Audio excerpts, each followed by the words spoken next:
Je suis très heureux aujourd'hui de vous présenter le deuxième ouvrage de notre collection sur des sites indiens, le premier étant Khajuraho et celui-ci portant sur Ellora. Alors il faut que je vous raconte un petit peu l'histoire de cet ouvrage et pourquoi nous avons tenu à publier un ouvrage sur Ellora. Alors Ellora, d'abord pour le présenter, on connaît en fait Ellora et Ajanta, qui sont deux sites classés au patrimoine de l'UNESCO, à peu près à 20 km d'une ville qui s'appelle Aurangabad. Et on accède en général, en effet, par cette ville. Ville qui est également connue pour une sorte de modeste réplique du fameux Agra, du fameux palais d'Agra. Et Ellora est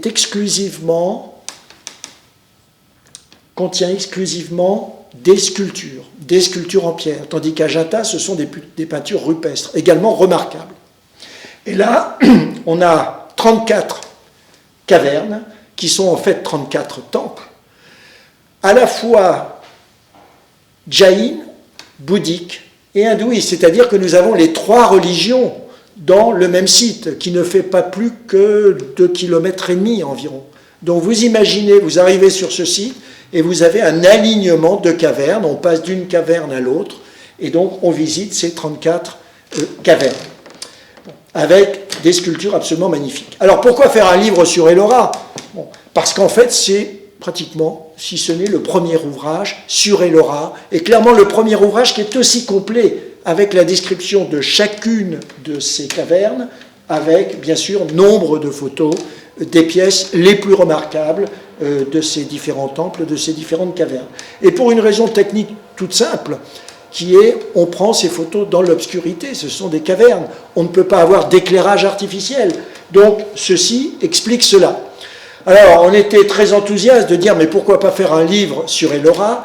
Et là, bien sûr, Gilles Béguin était tout aussi enthousiaste que nous d'écrire un second ouvrage avec nous, mais surtout notre photographe Jaco Corazza nous a dit que grâce à la technologie, l'évolution des appareils photo, il avait maintenant un matériel qui permettait pratiquement de prendre des photos dans une obscurité presque totale.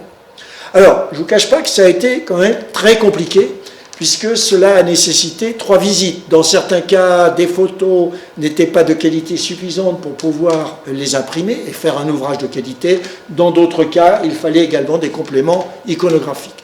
Donc, 3 visites à Ellora, quelquefois acrobatiques. Je me rappelle que pour prendre une photo d'ensemble et du haut du fameux temple de Kalanasatata qui a été creusé dans le rocher, qui a été creusé dans la falaise, il a fallu qu'un de nos photographes se mette pratiquement en suspens et tenu par notre second photographe pour arriver à avoir une photographie de qualité. Ça serait amusant d'ailleurs que l'on montre la photo de la prise de photo. Voilà, donc on a cet ouvrage sur Ellora qui vient de sortir, qui est disponible à la galerie, et une chose dont nous sommes extrêmement fiers, c'est que cet ouvrage a été présenté il y a quelques semaines dans le cadre de l'Institut qui regroupe l'Académie des Beaux-Arts, l'Académie française, et le professeur Filiosa, membre de l'Institut et membre éminent de l'Académie des Beaux-Arts, a tenu à faire une présentation officielle du livre d'Ellora, et donc Ellora a rejoint les bibliothèques de l'Académie.